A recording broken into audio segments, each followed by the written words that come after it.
हिंदी, मराठी या हिंदी? हिंदी, ओके, हिंदी बोलता हूं।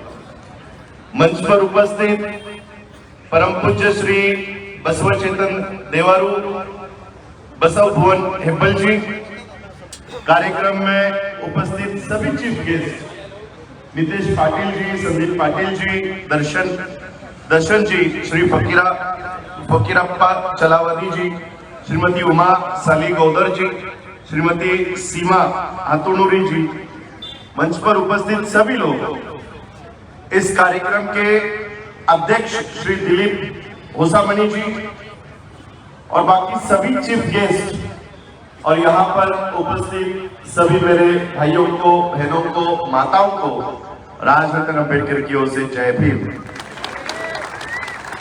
मेरे ख्याल से परम पूज्य श्री बसवचेतन देवारू जी ने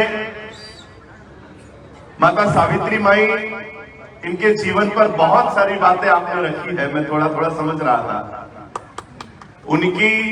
उनका जो संघर्ष था वहां से लेकर प्लेग तक आपने वो सब बताया है, तो वो मैं दोहराऊंगा नहीं।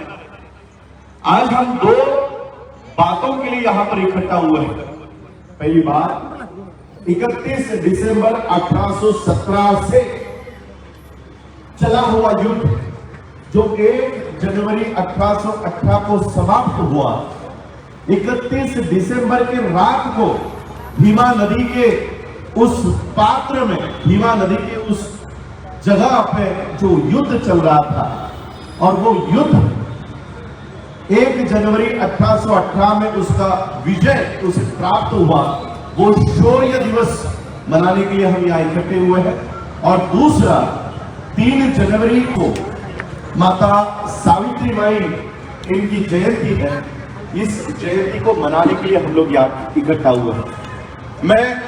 मेरी ओर से डॉक्टर बाबा साहब अम्बेडकर जी ने स्थापन की हुई संस्था दी बुद्धिस्ट सोसाइटी ऑफ इंडिया अर्थात भारतीय बौद्ध महासभा की ओर से और अम्बेडकर परिवार की ओर से आप सभी लोगों को शौर्य दिवस की और माता सावित्री माई जयंती की हार्दिक हार्दिक बधाइयां देता हूं। सावित्री माई, इनके जीवन पर बहुत सारी बातें हुई हैं। बाबा साहब अम्बेडकर जी ने अपने जीवन में 3 लोगों को अपना गुरु माना।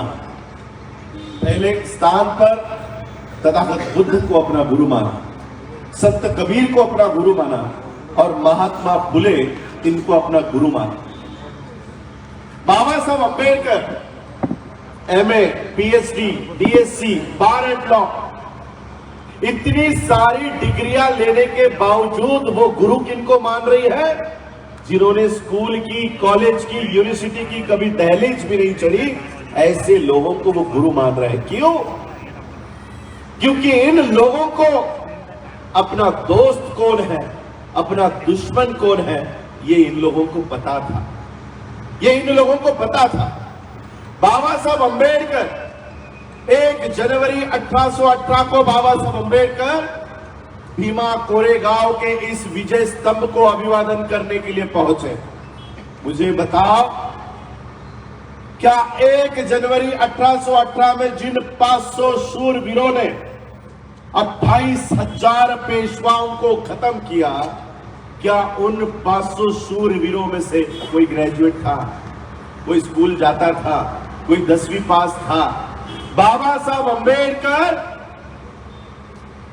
जिन्होंने कभी स्कूल की दहलीज नहीं चढ़ी, उनको नतमस्तक हो रहे, उनको नतमस्तक होते हैं, उनको नतमस्तक होते हैं। क्यों? क्योंकि उनको पता था हमारा दोस्त कौन है और हमारा दुश्मन कौन है। आज हमारे पढ़े लिखे लोगों को हमारा दोस्त और दुश्मन इसकी जानकारी नहीं है। बाबा साहब अम्बेडकर जी ने ये भीमा कोरेगांव में जो विजय स्तंभ है, जो आप लोग हर 1 जनवरी को हम सभी लोग अभिवादन करने के लिए जाते हैं, ये स्तंभ खो चुका था, गुम हो गया था। वो स्तंभ बहुत सालों से वहीं पर था, लेकिन हम भूल चुके थे, हमें पता नहीं था। 25 दिसंबर 1927 को जब बाबा साहब अम्बेडकर जी ने महाड़ के चौदार तालाब का आंदोलन, दूसरे फेज का आंदोलन करने के लिए जब वहां पहुंचे, तब अंग्रेज पुलिस अधिकारियों ने बाबा साहब से मुलाकात करने की परमिशन मांगी।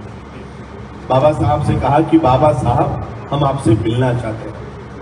बाबा साहब ने कहा कि ठीक है, जिस गेस्ट हाउस में आईबी में मैं वहां पर रुका हूं, वहां पर आइए और वहां पर मुलाकात कीजिए। वो इंग्रज अधिकारी बाबा साहब से मिलने आया। मिलने आने के बाद उसने बाबा साहब से कहा कि बाबा साहब, यहां के सवर्णों ने आपके आंदोलन के खिलाफ कोर्ट में याचिका की है।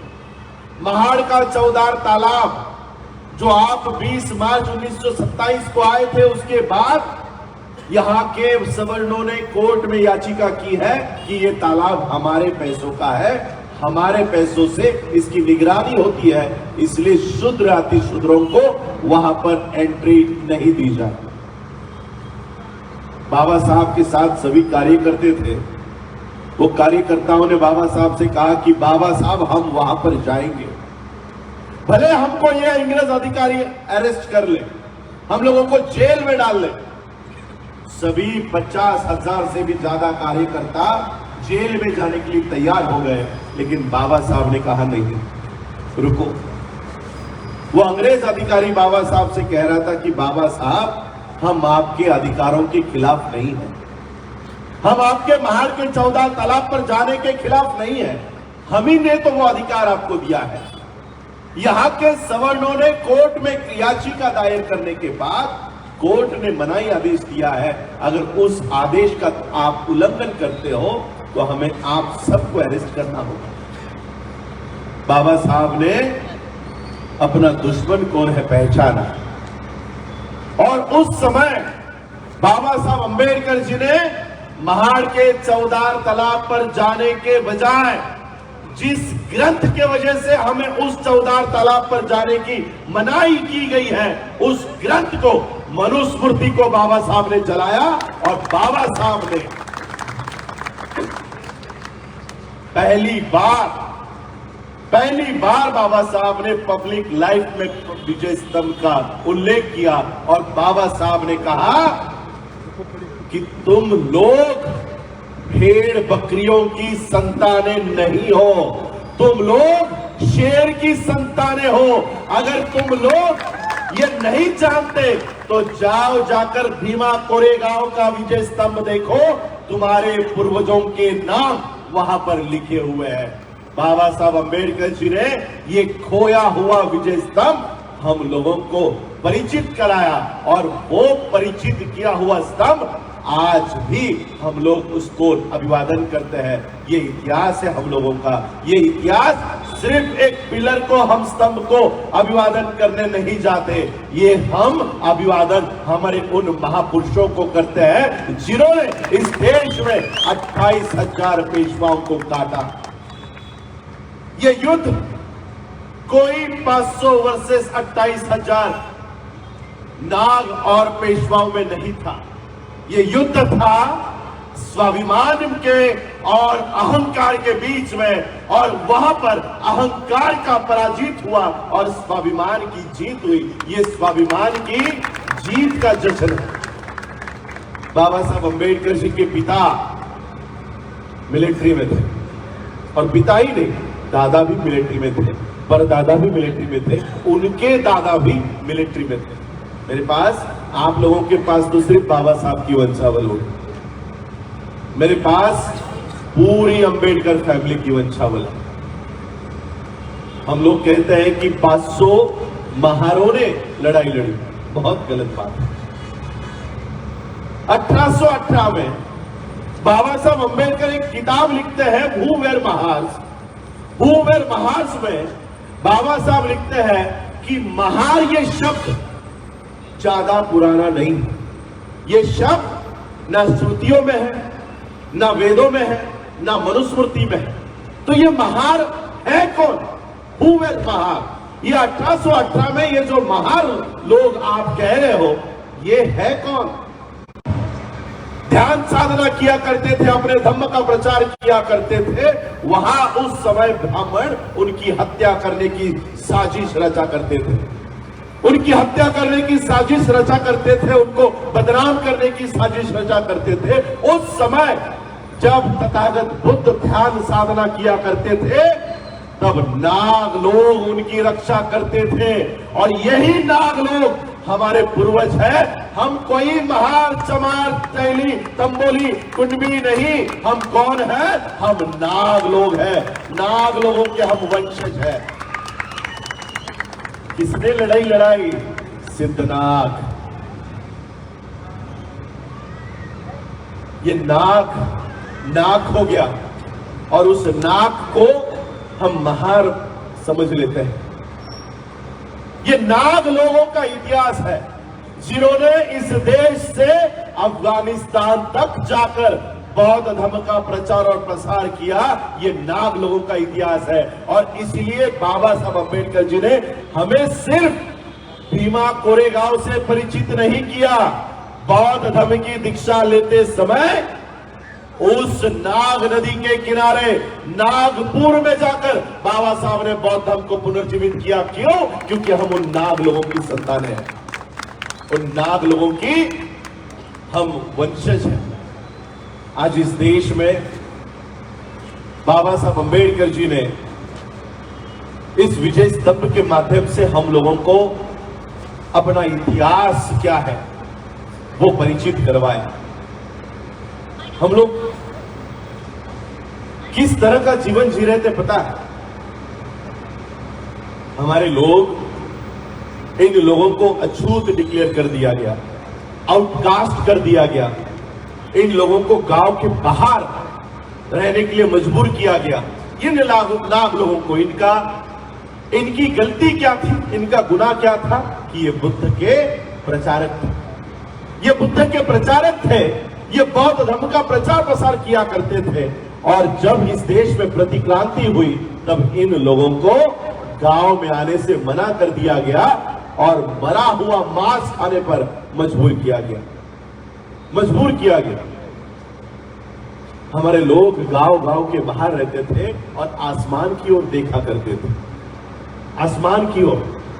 और जब वो आसमान की ओर देखते और चील वहां पर आती, ईगल, पता है ना चील, जब चील वहां पर आती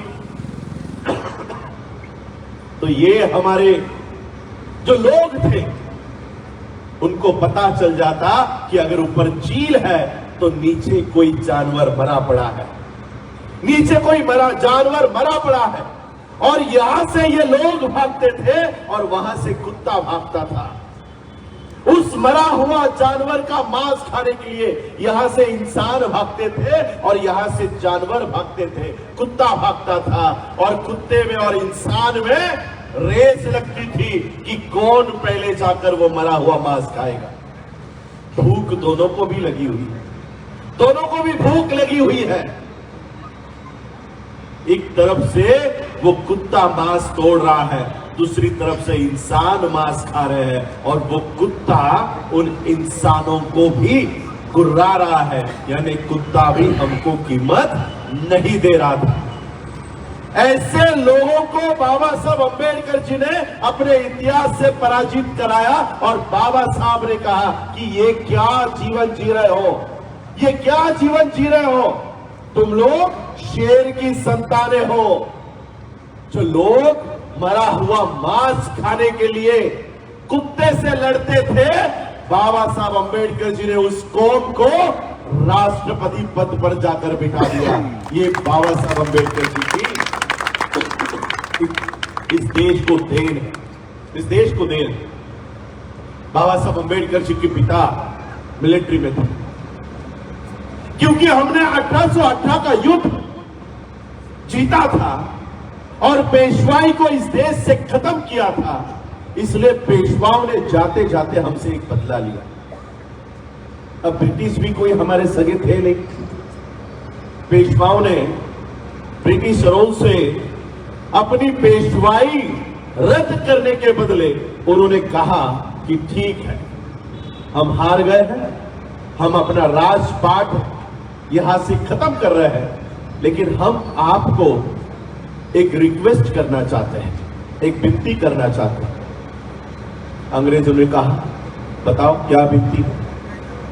पेशवाओं ने कहा कि जिन अछूतों की वजह से हमको पराजित स्वीकारनी पड़ी है, पराजय स्वीकारना पड़ा है, उन अछूतों की एंट्री, उन अछूतों का प्रवेश मिलिट्री में हमेशा के लिए बंद कर दो, हमेशा के लिए बंद कर दो।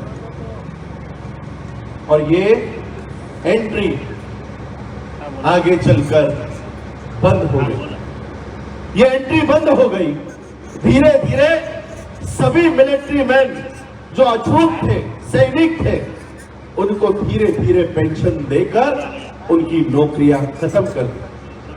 बाबा साहब अंबेडकर जी के पिता की भी नौकरी चली गई और बाबा साहब अंबेडकर जी के पिता सूबेदार मेजर रामजी अंबेडकर पूरी लाइफ, पूरा जीवन वो मिलिट्री की एंट्री शुरू हो इसलिए लड़ते रहे, ब्रिटिशरों से लड़ते रहे कि हमने आपके तरफ से इस देश में युद्ध लड़ा है, आपको जीत हासिल करा के दी है और आप हमारी ही एंट्री बंद कर रहे हो, हमारा ही प्रवेश बंद कर रहे हो।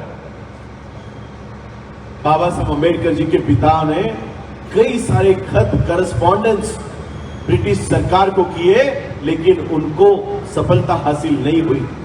और जब बाबा साहब अंबेडकर पढ़ाई लिखाई करने के बाद भारत में आए, उन्होंने अपने पिता का संघर्ष देखा, उनको पता चला हमारे पिता किस लिए लड़ रहे हैं। अपने पिता का संघर्ष बाबा साहब अंबेडकर जी ने जारी रखा और बाबा साहब अंबेडकर जी ने ये विजय स्तंभ ढूंढ निकाला और अंग्रेजों को बताया कि देखो, हम आपकी ओर से लड़े थे, ये हमारे पूर्वजों के नाम इस पिलर के ऊपर आज भी लिखे हुए हैं और इसलिए हमारी बटालियन फिर से शुरू होनी चाहिए। बाबा साहब अंबेडकर जी ने अंग्रेजों को यह निवेदन दिया और अंग्रेजों को फिर से एक बार पता चला कि ये कौम मार्शल कौम है, लड़ाऊ कौम है, सैनिक कौम है, इनकी भर्ती हम लोगों ने बंद की है, हमको इनकी भर्ती चालू करनी होगी। और बाबा साहब अंबेडकर जी के संघर्ष को इन अंग्रेजों ने पहचाना और अंग्रेजों ने फिर से हमारी एंट्री इस मिलिट्री में शुरू की, जो आज तक महार बटालियन के नाम से शुरू है, आज तक शुरू है। बाबा साहब अंबेडकर जी को यह सफलता मिलने के बाद जितने भी मिलिट्री के लोग थे जो अफेक्टेड हो गए थे, जिनकी नौकरियां चली गई थी, या उनके जो बच्चे थे, समाज के लोग थे, बाबा साहब ने इतनी बड़ी सफलता हासिल की है, इसलिए बाबा साहब अंबेडकर जी का सत्कार उन्होंने रखा, सत्कार का कार्य किया। उस सत्कार में बाबा साहब अंबेडकर जी ने जो भाषण दिया है वो आज के पीढ़ी को समझना बहुत जरूरी है, क्योंकि उस समय दिया हुआ भाषण आज भी लागू हो रहा है। बाबा साहब हमारे लोगों को कहते हैं कि हम लोगों को अंग्रेजों ने यहां आने के बाद दो बहुत बड़ी काम अंग्रेजों ने हमारे लिए किए। पहला काम, उनको यहां पर सैनिक चाहिए थे, इसलिए उन्होंने सैनिक में हम लोगों को भर्ती करना शुरू किया, हम लोगों की भर्ती करना शुरू किया। इससे एक फायदा हुआ, हमको शस्त्र रखने का अधिकार मिला और पैसे, सैलरी, आज भी मिलती है ना सैलरी, आपको सैलरी मिलना हमको शुरू हुआ, पैसे मिलना हमको शुरू हुआ। पहला फायदा, बेनिफिट अंग्रेजों का बटालियन में शामिल करने का यह हुआ कि हमको पैसे मिलना शुरू हुआ। और दूसरा अधिकार हमको प्राप्त हुआ, जितने भी मिलिट्री के लोग हैं उनको अपने बच्चों को कंपलसरी एजुकेशन देना अनिवार्य है। दो फायदे हुए अंग्रेजों के भारत में आने के बाद। शूद्र, अति शूद्रों के दो फायदे हुए। एक तो पहले उनको नौकरियां मिली, नौकरियों से उनको पैसा मिलना शुरू हुआ। दूसरा, उनको शिक्षा का अधिकार मिला। ये दो फायदे हुए। बाबा साहब कहते हैं कि 2-3 पीढ़ियों से हमें ये फायदे हो रहे हैं, 2-3 पीढ़ियों से हो रहे थे। तो इसी फायदे का इस्तेमाल, इसी एजुकेशन का इस्तेमाल, इसी सैलरी का, पैसों का इस्तेमाल हमने अपनी खुद की व्यवस्था तैयार करने के लिए क्यों नहीं किया? ये क्वेश्चन था बाबा साहब का उस स्पीच में। इस सवाल को ध्यान से समझो। बाबा साहब कहते हैं अंग्रेजों के माध्यम से हमको नौकरियां मिली, अंग्रेजों के माध्यम से हमको शिक्षा मिली, तो उस शिक्षा का इस्तेमाल और उस नौकरी से मिलने वाले पैसे का इस्तेमाल वो सारा हमने अपने समाज की व्यवस्था खड़ी करने के लिए क्यों नहीं किया? हम अपनी बटालियन बंद होने की राह क्यों देख रहे थे? अब बंद होने के बाद हमारे हाथ में कुछ भी नहीं रहा। ये उस समय की सिचुएशन है। अब इसको थोड़ी देर साइड में रखो। अब आजाद भारत में अंग्रेज जाने के बाद आपको नौकरियां कब मिली? नौकरियां कब से मिल रही है? संविधान में लागू होने के बाद से। एजुकेशन कब से मिलना शुरू हुआ? संविधान लागू होने के बाद से। एक बेसिक क्वेश्चन मैं आपको पूछता हूं, आज 2022 में 2023 में संविधान कमजोर हो रहा है या संविधान मजबूत हो रहा है? कमजोर हो रहा है। संविधान नष्ट होने के कगार पर है, संविधान खत्म होने जा रहा है। संविधान को लागू हुए कितने साल हुए?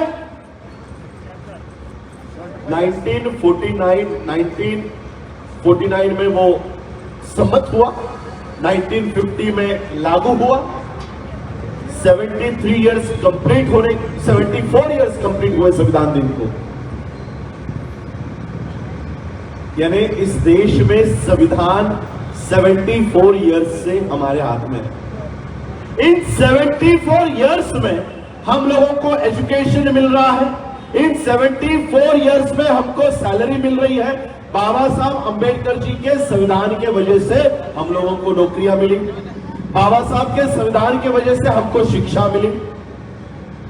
मेरा सवाल आपसे यही है कि बाबा साहब के संविधान के वजह से मिलने वाली शिक्षा और बाबा साहब के संविधान के वजह से मिलने वाली सैलरी का इस्तेमाल हमने अपनी खुद की व्यवस्था खड़ी करने के लिए क्यों नहीं कर रहे?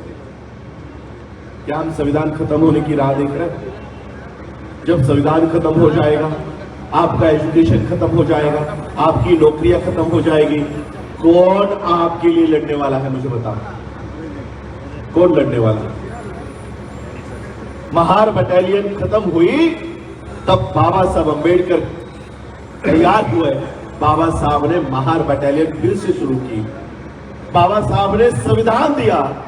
आज संविधान इस देश में खत्म होने के कगार पर है, लेकिन बाबा साहब के संविधान को फॉलो करके हम अपनी व्यवस्था नहीं बना रहे, हम अपनी शिक्षा की व्यवस्था नहीं बना रहे। आज भी यहां पर इकट्ठा हुए सभी लोग देखिए, 1831 में जन्मे माता सावित्री माई एक छोटे से कमरे से खुद की स्कूल शुरू करती है। 1831, आज 2023 है। मुझे बताओ, इतने यहां पर लोग खड़े हैं, क्या हमारी कोई स्कूल है? कोई स्कूल है? किस मुंह से हम माता सावित्री माई की जयंती मनाए? बताओ, किस मुंह से? शिक्षा का प्रचार प्रसार करने के लिए वो गोबर तक अपने शरीर पर झेल रही थी। आप यहां पर बैठे हुए महिला यहां पर है, डॉक्टर इंजीनियर आईएएस बैठी होंगी यहां पर, आपके लिए माता सावित्री माई अपने आप के ऊपर गोबर झेल रही थी। क्यों? क्योंकि आप आईएएस बने, आईपीएस बने, डॉक्टर बने, इंजीनियर बने, लेकिन हमारी स्त्री आज इस देश में डॉक्टर बनती है, आईएएस बनती है, इंजीनियर बनती है। वो माता सावित्री बाई के चरणों में एक फूल नहीं रखती, वो संतोषी माता के दर्शन को जाती, संतोषी माता को जाती है, जिसने तुम्हारे उद्धार के लिए किसी मंदिर से बाहर नहीं आई, उसके चरणों में हमारी स्त्रियां पड़ी। उसकी चरणों, किस मुंह से सावित्री माई की जयंती मना रहे हो? किस मुंह से मना रहे हो? बाबा साहब अंबेडकर जी ने महात्मा फुले को अपना गुरु माना। क्यों? क्योंकि उन्होंने पहचाना तुम लोग शूद्र कैसे बने, तुम लोगों की ये दयनीय अवस्था क्यों हुई। ये बाबा साहब ने महात्मा फुले से सीखा। क्या कहा महात्मा फुले ने? मराठी में उन्होंने कविता लिखी। कविता लिखकर आने वाली पीढ़ी को आगाह किया। महात्मा फुले कहते हैं, विद्ये विना मती गेली। पता चलता है ना मराठी थोड़ा थोड़ा? विद्ये विना मती गेली, मती विना नीति गेली, नीति विना गती गेली, गती विना वित्त गेले, वित्ता विना शूद्र खचले, ये एवढे अनर्थ एका अविद्येने केले। विद्या, शिक्षा के वजह से इनकी मति मारी गई, इनकी बुद्धि चली गई, और बुद्धि जैसे ही चली गई इनकी प्लानिंग, नीति चली गई, और प्लानिंग ही नहीं है तो उसकी स्पीड कम हो गई, और उसकी स्पीड कम हो गई तो उसका वित्त फाइनेंस चला गया। इतना अनर्थ एक अविद्या के कारण हुआ, शिक्षा बंद करने के कारण हुआ। महात्मा फुले ने अगली जनरेशन को आगाह किया, और बाबा साहब अंबेडकर जी ने इस वाक्य को पकड़ा, और बाबा साहब ने सॉल्यूशन दिया। महात्मा फुले ने प्रॉब्लम बताया कि तुम लोग शूद्र कैसे हुए? अविद्या के कारण तुम शूद्र बने। बाबा साहब ने सॉल्यूशन बताया। क्या कहा बाबा साहब ने? बाबा साहब ने कहा, शिक्षा शेरनी का दूध है, जो कोई भी पिएगा वो दहाड़ेगा। महात्मा फुले ने कहा, अविद्या के कारण तुम शूद्र हो। बाबा साहब ने कहा, शिक्षा प्राप्त करो और दहाड़ो, शेर की तरह दहाड़ो। आज इसी शिक्षा का हाल क्या है पता है? इसी शिक्षा का हाल अभी पिछले हफ्ते भारत सरकार ने एक कानून पास किया है। पांचवी के बच्चों को आगे भगवत गीता सबको सिखाई जाएगी। भगवत गीता पढ़ाई जाएगी, वेद पढ़ाए जाएंगे, और वहां पर आपको शूद्र बताया जाएगा, और फिर से इस देश के लोगों को गुलाम बनाने का काम होगा। New education policy Madhya Pradesh में लागू हो चुकी है, अब अन्य राज्यों में लागू होने के लिए तैयार है। वन नेशन, और सारा एजुकेशन हिंदी में होगा। हिंदी में जितने भी पब्लिक स्कूल है सब में हिंदी पढ़ाई जाएगी। अमित शाह का ये स्टेटमेंट है, इस देश का होम मिनिस्टर, उसकी स्टेटमेंट है कि एजुकेशन हिंदी में होगा। और इस एजुकेशन से, बाबा साहब के एजुकेशन से आईएएस तैयार हुआ, आईपीएस तैयार हुआ, डॉक्टर तैयार हुआ। मेरे यहां पर एक पीढ़ी के सदस्य बैठे हुए हैं, मेरी मां की उम्र के लोग बैठे हुए हैं, उन्होंने अपने घर में डॉक्टर इंजीनियर तैयार किया होगा, लेकिन मेरे पीढ़ी के लोग यहां पर जो बैठे हैं वो अपने घर में डॉक्टर इंजीनियर नहीं तैयार कर सकते। ऐसी हालात आज देश में है, ऐसी हालात है।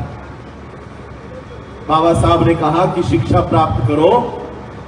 अनपढ़ लोगों ने वो घर, किसी के घर में झाड़ू लगाती होगी, किसी के खेत में काम करती होगी, लेकिन बाबा साहब ने कहा शिक्षा प्राप्त करो, इसलिए वो अपने बच्चों को पढ़ाना शुरू किया। उसने अपने बच्चों को पढ़ाना शुरू किया, उन बच्चों को आईएएस आईपीएस बनाया। आज पढ़े लिखे लोगों को अपने बच्चों को आईएएस आईपीएस नहीं बना सकते, ऐसी हालात इस देश में खड़ी की। न्यू एजुकेशन पॉलिसी के माध्यम से इस देश में शिक्षा, एजुकेशन पूरी तरह से प्राइवेटाइज किया गया है, पूरी तरह से। आपके संकेश्वर में भी ऑक्सफोर्ड, कैम्ब्रिज, रायन इंटरनेशनल, बोधार, अब धीरे धीरे ये स्कूल खड़ी होंगी, ये स्कूलें शुरू होंगी। अभी ये हमारे संदीप यहाँ पर है, जिन्होंने मुझे इस कार्यक्रम के लिए बहुत फोर्स किया कि आपको इस कार्यक्रम में आना है। संदीप कामले, वो अपने बच्चे के एडमिशन के लिए, छोटा सा बच्चा है, 3 साल का होगा, छोटी सी स्कूल घर में चलती है वो स्कूल, वहां पर गए। उसकी साल की फी 40,000 रुपए थी। और हमारे यहाँ पर दूसरी एक स्कूल है, मेरी बच्ची कह रही थी ये तो छोड़ो पापा, वो दूसरी वाली स्कूल है उसकी फी कितनी पता है? बोला कितनी? 1 लाख रुपए 1 साल की छोटी सी स्कूल। रायन इंटरनेशनल का आज का रेट है जूनियर केजी का 3.5 साल का बच्चा उस स्कूल में जाएगा, उसको 1 साल में 3.5 लाख रुपए भरने, 1 साल की फी 3.5 लाख रुपए। 10वीं तक आते आते 50 लाख रुपए उसको लग जाएंगे, 50 लाख। और अभी हायर एजुकेशन, यहां पर यंगस्टर्स बैठे हुए हैं, हायर एजुकेशन अब आप लोगों के लिए नहीं है। 12वीं के बाद 12th के बाद MBBS के लिए जाना है। हमारे यहाँ पर मुंबई में एक कॉलेज है, DY पाटिल मेडिकल कॉलेज, वहां पर आज का रेट शुरू है, आज का रेट डोनेशन का 4 करोड़ रुपए एक सीट का रेट चल रहा है, 4 करोड़ रुपए। आप लोग गूगल करो, अनीता नाम की साउथ की लड़की, शायद तमिलनाडु या कहीं की होगी, 12th साइंस में उसको 98% मिले, 98। अब बताओ, 98% प्राप्त की हुई लड़की, उसे किसी भी कॉलेज में आराम से MBBS के लिए एडमिशन मिल जाएगा। लेकिन मनुस्मृति के लोगों ने एक कानून बनाया है, मनुस्मृति के फॉलोअर्स हैं जो संसद में बैठे हैं, उन्होंने कानून बनाया, उस कानून का नाम है नीट। ये नीट नाम का कानून कहता है कि तुमको कितने भी परसेंटेज मिलने दो, हमारी ब्राह्मणों की परीक्षा पास किए बिना तुम आगे नहीं जा सकते। ये नीट यानी ब्राह्मणों की परीक्षा। अब वो बच्ची नीट में अगर क्लास लगानी है 2 या 3 हफ्ते की, 10-10 लाख रुपए की कोचिंग की फीस है, 10 लाख रुपए। हमारी अनुसूचित जाति की शेड्यूल कास्ट की ये अनीता 10 लाख रुपए कॉलेज की उस ट्यूशन फी नहीं दे सकती थी, इसलिए उसने सुप्रीम कोर्ट में याचिका की। सुप्रीम कोर्ट में पिटीशन डाल के उसने कहा कि अगर मुझे 98% मिले हैं, मैं 12th में पास हुई हूं, तो सरकार की ये जिम्मेदारी बनती है कि मुझे एडमिशन दिया जाए। सुप्रीम कोर्ट ने कहा कि नहीं, नीट पास करना ही होगा, उसके बाद ही एडमिशन मिलेगा, उसके बाद ही मिलेगा। तो उस बच्ची ने घर में ही पढ़ाई करना शुरू की। घर में ही पढ़ाई करके वो नीट के एग्जाम के लिए गई, और नीट का जब रिजल्ट आया तब 98% प्राप्त हुई अनीता ब्राह्मणों के इस नीट में फेल हो गई। उसे किसी भी कॉलेज में एडमिशन नहीं मिला, उसने आत्महत्या करी, उसने आत्महत्या की। 98% प्राप्त करने वाले हमारे बच्चे आज आत्महत्या करने के लिए मजबूर कर दिए गए, मजबूर है, मजबूर हो गए हैं। हमारे पास मेडिकल के लिए फीस नहीं है, हमारे पास IAS बनने के लिए, IPS बनने के लिए, डॉक्टर बनने के लिए, लॉयर बनने के लिए अगली जो हायर एजुकेशन की सिस्टम होती है वो पूरी तरह से खत्म हो गई, पूरी खत्म हो गई। अब स्कूल में क्या चल रहा है पता है? क्योंकि मैं भी एक कॉलेज चलाता हूं, हमारे कॉलेज में सरकार से प्रोग्राम आ रहे हैं।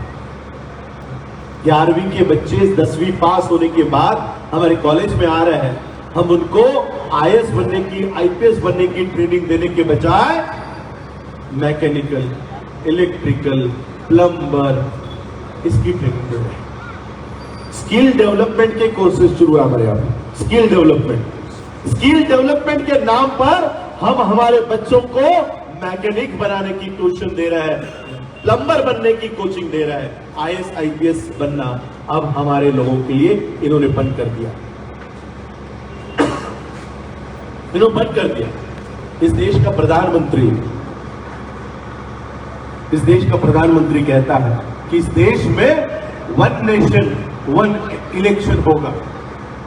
One nation one election, at a time सभी राज्यों में इलेक्शन लेकर सारे इलेक्शंस खत्म कर देना और 5 साल हम राज चलाएंगे। मैं आपको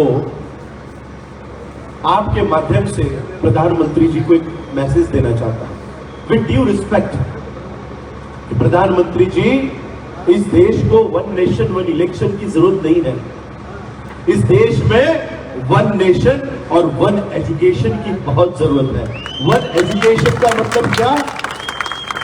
आज इस देश में डुअल एजुकेशन सिस्टम है। डुअल, एससी, एसटी, ओबीसी, शूद्र, अति शूद्रों की एजुकेशन सिस्टम में क्या किया जाएगा? आपको खिचड़ी खिलाई जाएगी, आपको प्लम्बर की ट्यूशन दी जाएगी, आपको इलेक्ट्रिशियन की ट्यूशन दी जाएगी, आईएएस आईपीएस बनने की ट्यूशन आपको नहीं मिलेगी। और दूसरी ओर 10 लाख रुपए भरने वाले सवर्ण अपने बच्चों को आईएएस आईपीएस डॉक्टर इंजीनियर बनाएंगे। इस तरह के 2 education system eight a time चल रहा है। मैं प्रधानमंत्री जी से कहना चाहूंगा कि प्रधानमंत्री जी, हमें ऐसी 2 दुहेरी एजुकेशन सिस्टम की बजाय सिंगल एजुकेशन सिस्टम, कि जिस बेंच पर आपका बेटा पढ़ता है, थोड़ा सा बोलते बोलते मैं गलत हो गया। प्रधानमंत्री जी ने अपनी बीवी बहुत पहले ही छोड़ दी, तो बच्चे होने का सवाल ही नहीं है, तो उनको बच्चा है नहीं। कम से कम आपके सीएम को बच्चा बच्ची कोई तो होगा, है? तो हमें ऐसी एजुकेशन सिस्टम चाहिए कि आपके मुख्यमंत्री का बच्चा जिस बेंच पर बैठकर पढ़ता है, उसी बेंच पर बैठकर हमारे बहुजनों का बच्चा पढ़े।